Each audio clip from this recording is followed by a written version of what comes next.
Hi friends, welcome back to Monisha's diary. எல்லோரும் எப்படி இருக்கீங்க? எல்லோரும் சூப்பராக இருக்கீங்கன்னு நினைக்கிறேன். நாங்களும் சூப்பராக இருக்கோம். இன்றைக்கி வீடியோவில் என்ன பார்க்க போகிறீங்கன்னா, 9th மந்தில் நான் மெட்டர்னிட்டி ஃபோட்டோஷூட் பிளான் பண்ணியிருந்தேன்.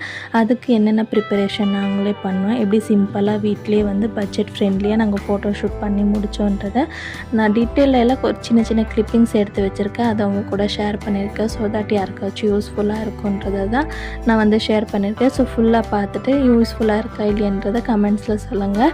அண்ட் இந்த வீடியோ பிடிச்ச ஒரு லைக் போட்டுட்டு மறக்காமல் சேனலை சப்ஸ்கிரைப் பண்ணி. எனக்கு ஃபஸ்ட் ப்ரெக்னென்சி கொரோனா டைம்லன்றதுனால எதுவுமே அவ்வளோ கிராண்டாக நம்ம எதுவுமே பண்ணலை. செகண்ட் ப்ரெக்னென்சியில் வச்சு நம்ம எல்லாம் கிராண்டாக பண்ணிக்கலாம்னு சொல்லி பிளான் போட்டு வச்சுருந்தேன். பட் அதுவும் அன்எக்ஸ்பெக்டடாக என்னென்னவோ நடந்து முடிஞ்சிருச்சு. ஸோ ஃபோட்டோஷூட் ஆச்சு நான் கம்பல்சரி பண்ணணும்னு சொல்லி நிறைய இடத்துல நான் என்கொயரி பண்ணி கேட்கும்போது எல்லாருமே என்கிட்ட 10Kலேருந்து 30K வரைக்குமே சார்ஜஸ் கேட்டாங்க. அவ்வளோ காஸ்ட்லியாக நம்ம பண்ண முடியாது.